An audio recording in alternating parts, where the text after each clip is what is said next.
Hello, I'm the Nostalgia Critic. I remember it so you don't have to. Well, seeing how it is still Nickelodeon month.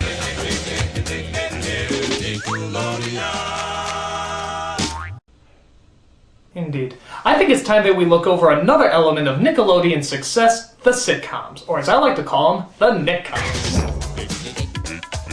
These are the live-action comedies that tried to deal with kids' problems the same way primetime comedies tried to deal with adult problems. They were creative, entertaining, and fun. Well, okay, maybe not exactly funny, but certainly inventive. You couldn't get these shows out of your head no matter how hard you tried. God knows we tried. So, rather than mock these shows, let's take a look at how these shows help put Nickelodeon on the map. Let's start with one of their very first Nickcoms, You Can't Do That on Television. Though technically not made by Nickelodeon Studios, You Can't Do That on Television played a big part in helping give Nickelodeon its identity. It was a sketch show like Saturday Night Live or SCTV that had reoccurring characters and usually a theme that tied them together. For example, if the subject was romance, every joke in the show would have to be about romance. And if the subject was mediocre, underwhelming comedic writing, you'd pretty much have every single episode ever written. Watch this if you don't believe me. What is it? You look so happy. Mom, it was love at first sight. I know exactly how you feel, dear. It was love at first sight when I met your father.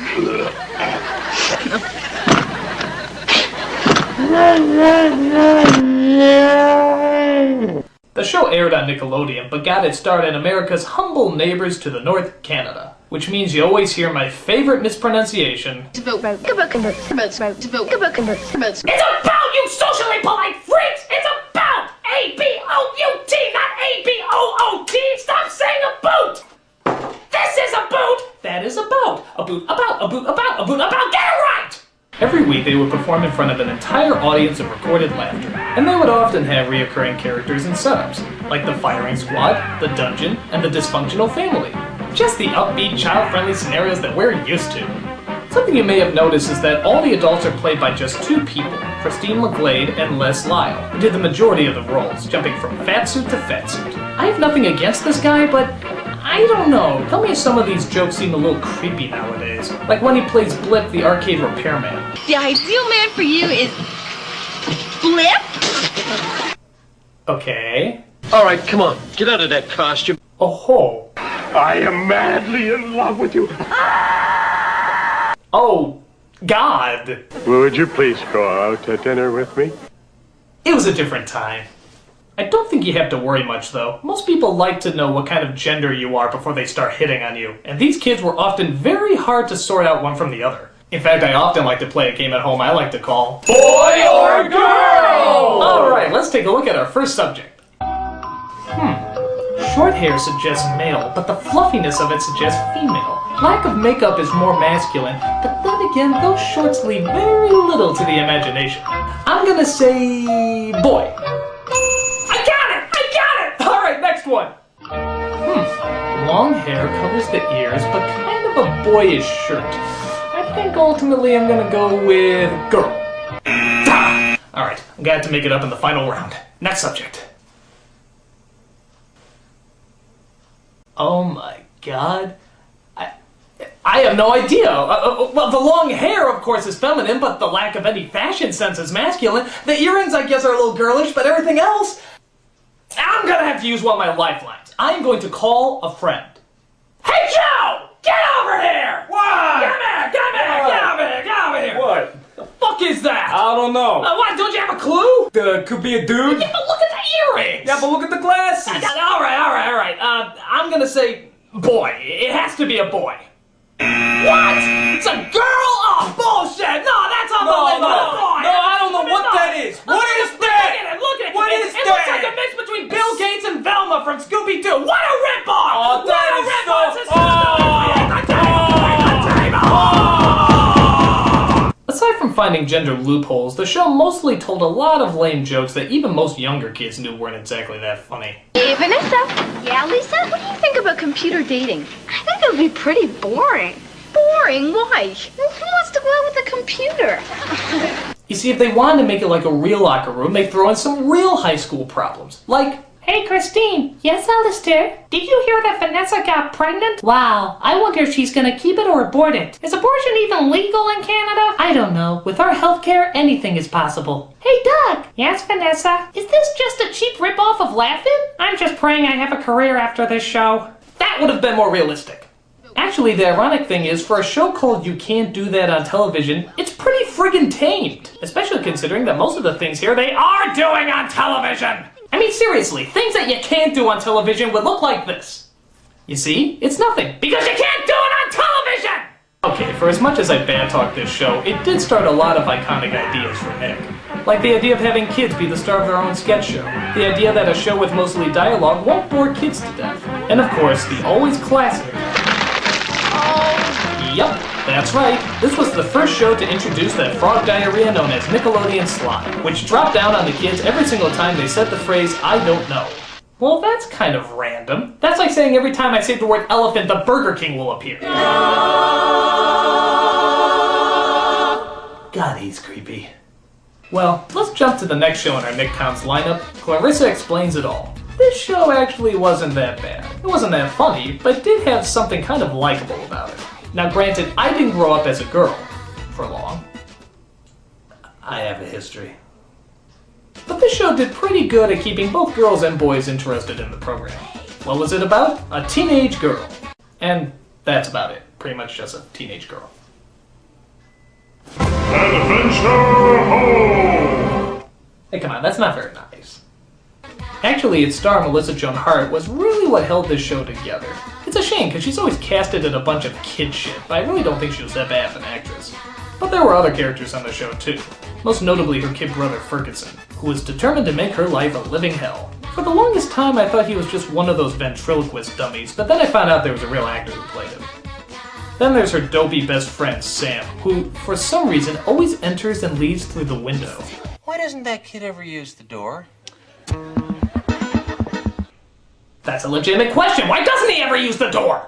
Then there's her parents, who seem rather comfortable with the fact that their daughter is a weird psychological train wreck. Come on, sport, it's time for dinner. The sooner I just give up on her, the better. She spends a lot of her time chatting it up with Sam, talking to the camera, and making video games usually about indulging her fantasies. Like any of us have ever done something like that, make a video game indulging our fantasies. Alright, mine is called Robo Penis Muscle Ninja. I just played in my spare time! By looking at the fashions, you can tell that this was made around the time when the 80s were trying to die and the 90s were trying to define themselves in that they have no original way of defining themselves. But let's be honest, what we all remember from this show is the theme song. That goddamn theme song. What is it with these 90s shows and having all the lyrics be nothing but do's, da's, and na's? It's just like that other show that shall not be mentioned. Every time I heard this song, I could never get it out of my head. Why couldn't they invent an opening that had a song that was annoying, but not the least bit memorable? Like...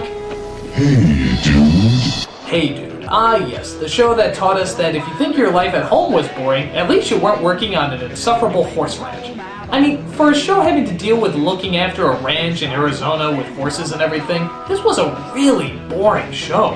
I mean, just listen to how cool the opening sounds. Better watch out for those man-eating jackrabbits and that killer cacti. Man-eating jackrabbits? Good! Fuck, this sounds cool! So tell me, what's our first adventure? I'm starting to turn into my father. Wow! So the show takes place on the Bar None Dude Ranch, run by Rick Moranis' clone, Mr. Erst. Jake. I'm stoned! The rest of the characters are teenagers who deal with real exciting adventures. Like, who drew this picture of me? Are we allowed to ski on the dirt? And who am I gonna leave in charge while I'm gone? You better leave the keys here with somebody. Who's it gonna be?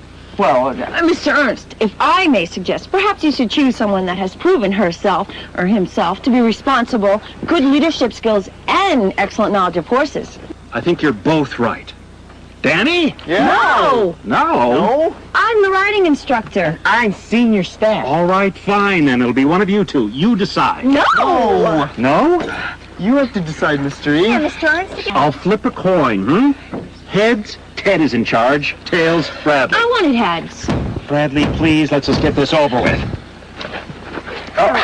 Hang on. It went underneath the Jeep. Just change the fucking channel! Seriously, it's like all they do is stand around while they look at other people having fun. Hey look, some guys on a boat. Wouldn't it be nice if we did something like that? Nah, that might be exciting. 2 of us should go gather up the horses while the other 2 go fix the gate. Yeah, Danny, you and I'll go fix the gate. Ted, Brad, you guys go get the horses. Alright, finally, getting the horses, some riding, roping, all that good stuff. This'll all be fun, right? Is that the last one? Yep. Well, we got the gate all fixed. Great. Look guys, Brad and I have been talking and we feel like we kind of owe you an apology. Hey! Hey! That was one horse, and we didn't even see you get it! Good God, you get more of the Wild West by listening to Slim Whitman, for crying out loud! I couldn't imagine ever wanting to leave. Me neither. Neither can I, especially when there's just so much stuff to do. I especially love it when they run the end credits and show stills from the episode we just watched, as if to say, wow, what an adventure we had, huh? Hey, remember how we used to just stand around and talk about how we used to just stand around? You don't? Let me tell you about it. We used to just stand around and talk about how we used to just stand around and look out! A horse! Oh, thank God it's gone. Alright, so Hey Do was a bit of a bust. But one show I'm sure most of you remember was the short-lived sitcom Salute Your Shorts. Though not exactly hilarious, it was a huge step above some of the other live-action shows Nick was doing at the time. It was about a camp who had a wild, restless set of misfits who all liked to get into trouble. Their counselor was a guy named Kevin Ugg Lee, so you can guess what everybody called him. That's right, they called him stupid. No, they called him ugly, of course, as he tries to keep this army of kids well under control. Unfortunately, he's about as effective as Ernest Goes to Camp in this place. There were a lot of kids on this show, but a select few stood out more than most. There was that mullet kid from Terminator 2 named Bobby, who I guess was supposed to be the wise ass of the group. I tell a ghost story and you buy hook, line, and stinker. I just cut one. Thanks for sharing. Donkey Lips, who seemed to have a speech impediment of all the Looney Tunes. I got everything you asked for. Hey, what's the difference? Suffering succotash! And Telly, who seemed to push the limits about what it meant to be a tomboy. Bet is, if you chicken out, you have to stand up in front of the whole camp and say how much of a wuss you are. And when I win, I'll wear a dress for the day. A girl wearing a dress of all the horrid imagery!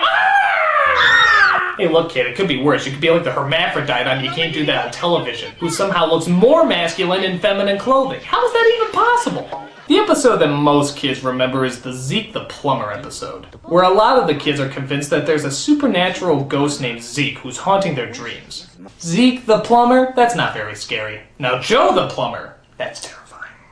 They all tried to get back at Bobby for telling the story by scaring him in the middle of the night, which apparently doesn't work. Until... nothing in the world that I'm afraid of. Except spiders. Somebody help me! Help! Please don't leave me out of here! Let's wait till he starts crying. Yeah! Please, somebody help me! Or at least until he gives away the portable TV.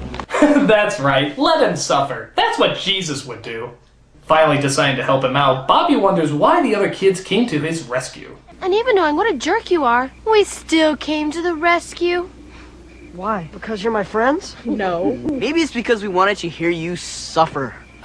Hate, vengeance, anger. Truly, Ugg has taught these kids great moral values. I just cut one. We all have, kid. We all have. Actually, Ugg is sometimes more threatening than he is charming. I mean, look at how he reacts to this kid for digging a hole and hitting a water pipe in his baseball field. There is a very deep hole in the middle of my infield. Eventually, this hole will fill up with water and this scum will float to the top. Then, Bobby Butnick, you will be mine. And you will know my name is the Lord when I lay my vengeance upon thee. You may also have noticed that Salute Your Shorts likes to show things 3 times for some reason.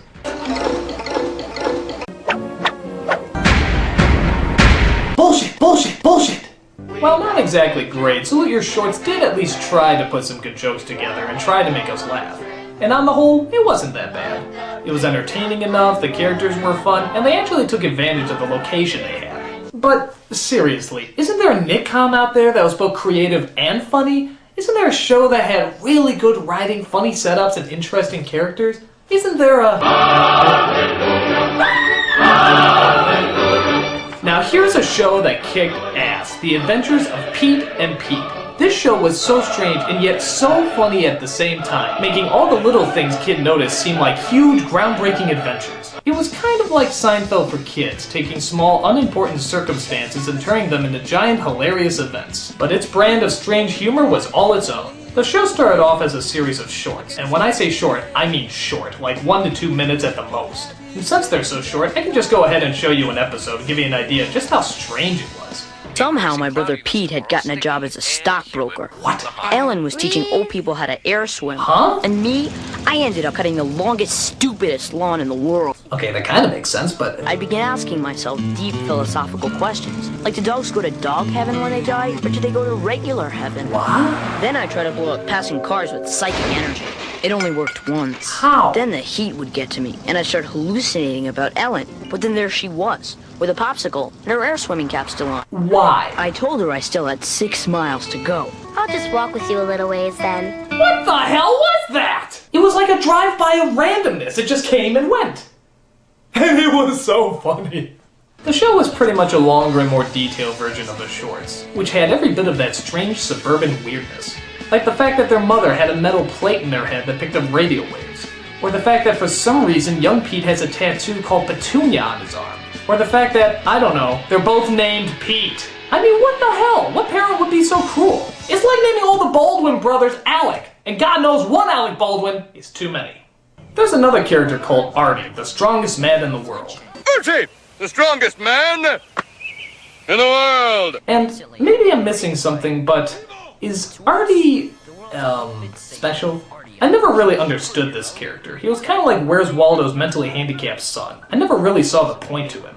But then again, I guess the whole show is just about asking the question, what's the point? To be honest, I always thought the show was kind of based on the daydreams that a lot of children have while sitting through school. Like, I love the episode where Ellen asks the question, what's the point of algebraic word problems? Every teacher who thinks it over can't give an answer, and ultimately goes crazy. Or how about the episode where the kids going in the pool during adult swim hours is literally an act of war? It's like when you reach that point of daydreaming about a real situation and then you suddenly say, no, that could never happen. That's where Pete and Pete rolls the credits. They push those strange, surreal dreams just far enough to a point where it's over the top, but not unrelatable or not fun to watch. I also like the fact that the age difference for them is pretty big, so you have the overblown issues of a teenager as well as the overblown issues of a little kid. So that really broadened the horizons a lot, as well as the audience. It was one of Nickelodeon's best, making the tiniest of problems seem like the most epic of battles, and we loved every minute of it. Nickcoms weren't always great, but they were certainly fun. And if they didn't keep trying to cross the line of reality and surreality, we never would have gotten shows as awesome as Pete and Pete. So, whether it's writing great material or a load of elephant shit, don't look into his eyes. They'll haunt you. Nickcoms will always be there to help us on the creative path. I'm the nostalgia critic guy, remember it, so you don't have to. Elephant. Sleep well, suckers.